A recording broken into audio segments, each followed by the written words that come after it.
É um prazer estar aqui conversando com vocês sobre esse edifício tão incrível, né? Que já foi, como já foi mencionado aí pelas falas anteriores. E eu queria, então, agradecer muito, primeiro, o convite do Marcelo e da Cristina de estar aqui, falando sobre ele e, claro, a presença de vocês, né? Então a gente está vendo aqui uma foto do edifício da FAO nos anos 70, né? Esse, como já foi dito aí, esse ícone da arquitetura moderna brasileira, né? Que é objeto de apreço, né? Por um conjunto muito grande de pessoas, a comunidade FAUSP, mas os ex-alunos, enfim, parcelas da sociedade que conhecem e tem apreço por esse edifício, né? E esse apreço da sociedade foi reconhecido, né, através do seu tombamento, né? O edifício é tombado pelo Condefat e pelo Comprev. O que eu vou falar, o que eu pensei em compartilhar com vocês, e de uma forma bem informal, então quem quiser perguntar, enfim, o tempo todo a palavra está aberta para quem quiser perguntar alguma coisa, comentar alguma coisa, né? Eu pensei em falar rapidamente sobre os princípios de preservação que estão orientando, né, as várias intervenções que estão já em andamento e que deverão ser feitas ainda na FAO, inicialmente, e depois falar também rapidamente dessa experiência de uma disciplina interdepartamental que tem por objeto a FAUSP, né?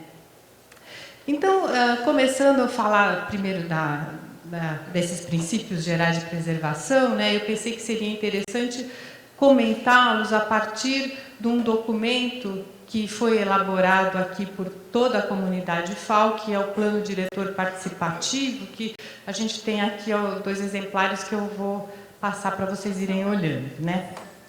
Isso.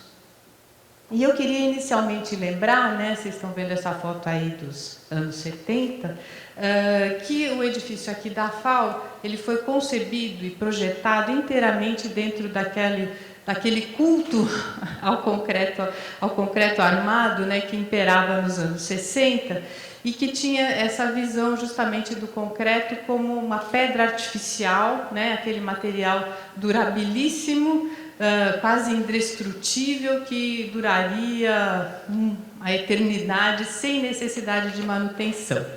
Hoje a gente já sabe que mesmo as pedras mais duras precisam de manutenção também, né? E além dessa questão de partida, né, da pedra artificial, que era como o concreto era visto, né, o edifício Vila Nova Artigas, né, esse prédio, recebeu o tratamento usual, durante muito tempo o tratamento usual que é conferido a qualquer edifício, na verdade, que a gente tem, seja ele tombado ou não, seja ele bem cultural ou não, seja ele antigo ou recente, que é um pouco uma lógica, né, de utilização, uma lógica que não está preocupada com essa manutenção constante, está muito mais voltada, na verdade, para uma lógica de substituir materiais, de descarte de materiais, né?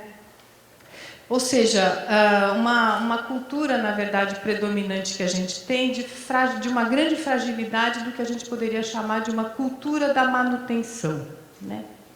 Ou seja, aquele cuidado regular, frequente, constante nos edifícios, que é capaz de evitar uma necessidade esporádica e muitas vezes aleatória, né, de intervenções de grande porte e de grande agressividade aos edifícios e que muitas vezes pode causar praticamente a sua desfiguração.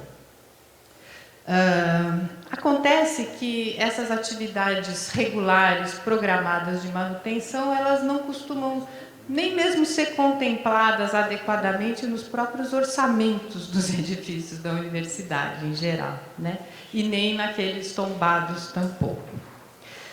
Então a gente chegou nessa situação, né, em que o edifício foi passando por problemas, falta de manutenção, deterioração dos seus materiais, e isso, como já foi dito também nas falas anteriores, né, mobilizou um grande contingente de pessoas, os próprios usuários, os estudantes, os funcionários, os docentes e mais parcelas grandes da sociedade, como já foi mencionado aqui nas falas anteriores.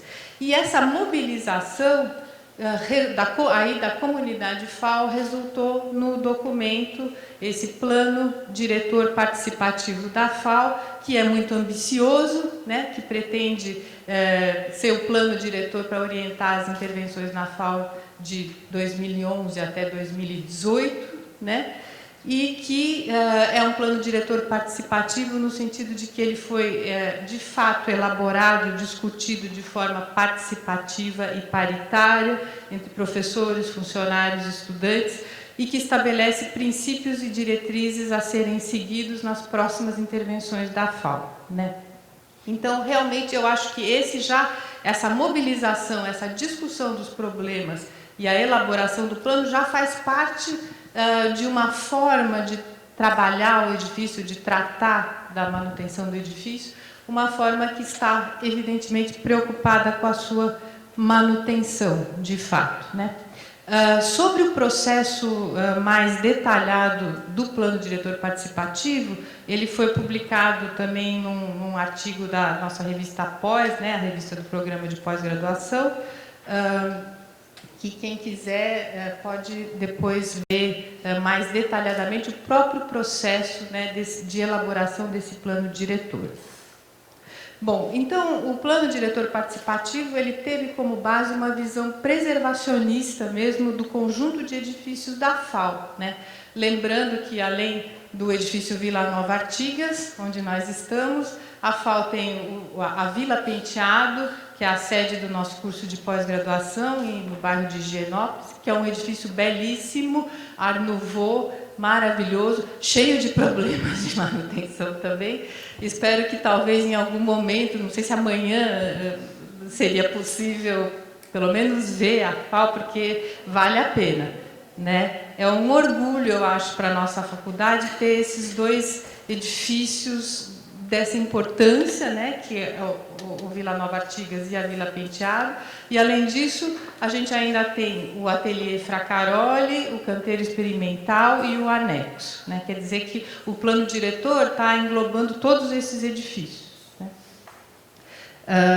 E ele, então, as medidas que foram decididas nesse processo participativo de discussão, eles estão, de fato, pensando no tratamento desse edifício como um bem cultural. Quer dizer, a gente está pensando em termos da preservação efetiva desse monumento, né?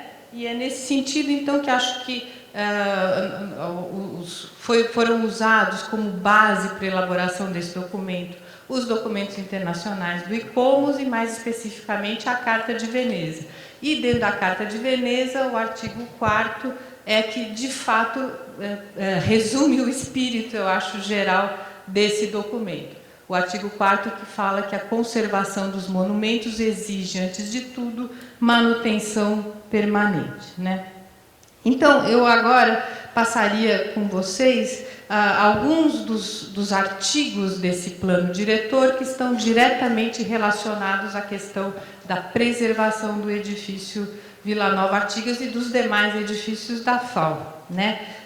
Discutindo os princípios de preservação que estão aí presentes.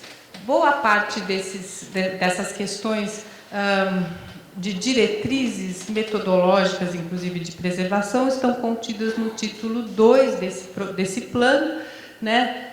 Começando, por exemplo, com o artigo 16, que preconiza incorporar à estrutura administrativa da FAO uma rotina de manutenção preventiva e corretiva eficaz, tecnicamente adequada e de cunho multidisciplinar, né? Isso pode parecer óbvio, mas não é dentro das estruturas administrativas vigentes, né? Outro princípio, artigo 17. Qualquer obra ou intervenção que venha a ser feita nos edifícios da FAUSP deve ser precedida por estudos consistentes, necessariamente multidisciplinares e, desde o início, publicizados à comunidade FAU, que levem ao aprofundamento cognitivo a respeito da obra e a um processo acurado de diagnóstico para justificar a proposta e se configurar como projeto, entendido como instrumento que prefigura e controla a intervenção. O artigo 18 também diz: respeitar, no que concerne aos bens culturais, as obras em seus aspectos materiais, de conformação e documentais, justificando o projeto à luz das motivações da preservação. Motivações essas que são de cunho cultural, como os aspectos estéticos, históricos, memoriais e simbólicos dos bens, razões de cunho científico, o conhecimento que está materializado nesses edifícios e que eles nos transmitem, razões de cunho ético, pois não temos o direito de apagar testemunhos relevantes de gerações passadas e de privar o presente e o futuro de bens portadores de elementos identitários, né? E esses artigos todos aí estão relacionados ao artigo 3º da Carta de Veneza, que diz: a conservação e a restauração dos monumentos visam a salvaguardar tanto a obra de arte quanto o testemunho histórico, né? Ou seja, a obra tanto na sua materialidade como na sua dimensão simbólica e histórica. Continuando ainda no plano diretor, o artigo 20 tem um aspecto importantíssimo, especificamente para a questão da cobertura e das empenas, enfim, as obras que estão no momento em andamento, que diz: atuar segundo o princípio de compatibilidade de técnicas e materiais, levar em conta a consistência física dos edifícios com a utilização de técnicas compatíveis que não sejam nocivas ao edifício e a seus usuários e cuja eficácia seja comprovada por meio de experimentação. Esse aspecto também é bastante importante, né? A experimentação em edifícios de características análogas e por um período de tempo significativo. Isso também tem a ver com o artigo 10º da Carta de Veneza, que admite, né, a utilização de técnicas modernas, materiais modernos de conservação e construção, cuja eficácia tenha sido demonstrada por dados científicos e comprovados pela experiência. No artigo 21, né, observar, aqui também, elementos importantíssimos quando a gente está falando da preservação dos edifícios.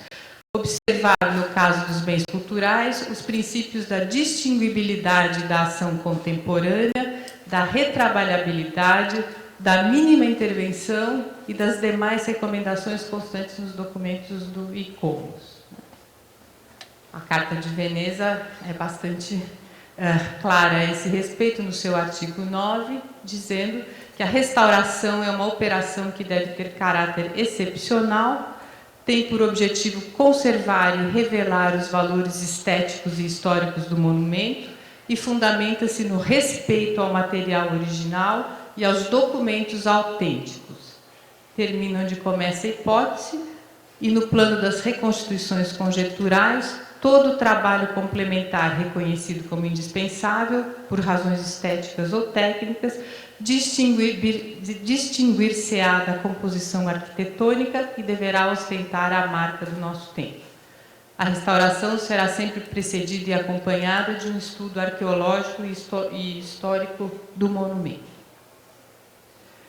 No artigo 24, outro aspecto importante também, difícil de implementar em obras públicas, né? Que é organizar e disponibilizar os estudos e relatórios retrospectivos, bem como documentos e projetos de restauro e ampliação dos edifícios da FAUSP, né? Esse artigo tem um parágrafo único que diz: todas as intervenções no edifício devem ser registradas e disponibilizadas em cadernos de obras com fotos e desenhos. Além disso, a rotina de avaliação e manutenção do conjunto dos prédios deve ser também documentada com fotografias, desenhos e anotações e publicadas com frequência a ser determinada. Tudo isso, né, muito difícil de implementar, mas nós estamos trabalhando nesse sentido. A Carta de Veneza também ela enfatiza a questão da documentação, o registro, né, de todas as intervenções feitas nos bens tombados, né, e até ela chega a preconizar que essa documentação seja depositada em arquivos de um órgão público, né, e fique disponível para os pesquisadores. A gente, bom, somos um órgão público também, vamos disponibilizar esses documentos futuramente, né? Bom, aí, esses aspectos, então, que eu estava tratando até agora, são as questões de base, vamos dizer assim, né, que estão elencadas no plano diretor participativo da FAUSP e que dão essa tônica geral, né, nas intervenções todas a serem realizadas aqui, sob a ótica da preservação e procurando, de fato, instituir a questão da manutenção preventiva e constante, né, como a forma mais adequada para se agir em edifícios tombados. Depois, o documento do plano diretor participativo tem vários outros itens, tem um item que aí ele vai detalhar muito mais o plano de manutenção dos edifícios da FAUSP, estabelecendo inclusive níveis diferentes de intervenções de manutenção, mas sempre seguindo todos esses princípios anteriores que eu estava elencando, né? Então, não vou me estender mais em relação a esse documento, mas eu queria reiterar que eu acho que a própria elaboração dele e a forma como ele foi elaborado também, esse processo participativo, tudo isso se encadeia mostrando uma forma diferente de atuar em relação ao nosso patrimônio, né? E, então, a partir disso, eu gostaria de mencionar rapidamente uma experiência que decorre diretamente desse processo do plano diretor e de todas essas propostas, né, dessa forma de atuação que o plano diretor propõe, e que foi a criação de uma disciplina interdepartamental, ou seja, uma disciplina aqui na grade curricular da FAU, que envolve professores dos 3 departamentos da escola, que são o departamento de História, o departamento de Tecnologia e o departamento de Projeto, né? Também numa composição paritária, 2 professores de cada departamento, e que, por incrível que pareça, foi a primeira disciplina que envolve os 3 departamentos juntos, né? Ou seja, a gente está procurando atender diretamente a questão da multidisciplinaridade que a gente já abordou nos artigos anteriores do plano diretor. E essa disciplina, né, ela tem um longo nome, chama-se Subsídios, deixa eu ver aqui, até esqueço. A Cláudia também é professora da disciplina, com mais outros colegas. Só para vocês saberem, do Departamento de História sou eu e a professora Beatriz Mugaiá-Kiel. Do Departamento de Tecnologia, a Cláudia de Andrade Oliveira e a Roberta Cronca, e do Departamento de Projeto, a professora Leninha Ayub e o professor Antônio Barros. A disciplina se chama Subsídios Investigativos e Projetuais para a Preservação do Patrimônio Edificado, né? E ela tem por objetivo, então, refletir, né, investigar e desenvolver soluções de projeto sobre o patrimônio da FAUSP. Todos esses edifícios que eu citei antes, mas com ênfase grande por conta desse momento específico que a gente está vivendo, no edifício da FAU. Então, ela procura articular, né, os objetivos didáticos da FAU, de ensino, de práticas de boa arquitetura, ao campo da preservação, né, mostrando a importância, né, da multidisciplinaridade e da adequada, né, elaboração de projetos para esses bens tão específicos que são os bens culturais, os bens que têm uma relevância especial para a sociedade.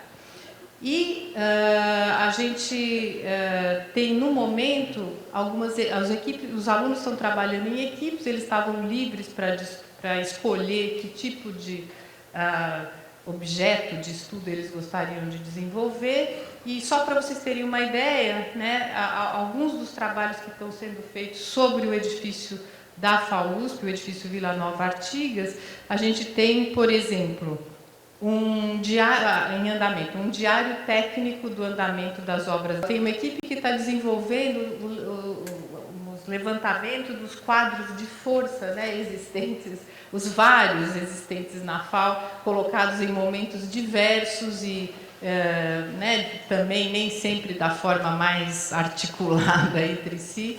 Então, levantamento desses quadros, quando foram colocados, o que eles, né, quais são as ligações que estão neles, enfim, examinar isso com bastante atenção, que é um levantamento muito útil e que existem esses levantamentos, não é que as coisas são colocadas de forma aleatória, absolutamente, mas que estão dispersos. Então, reunir isso num documento, né?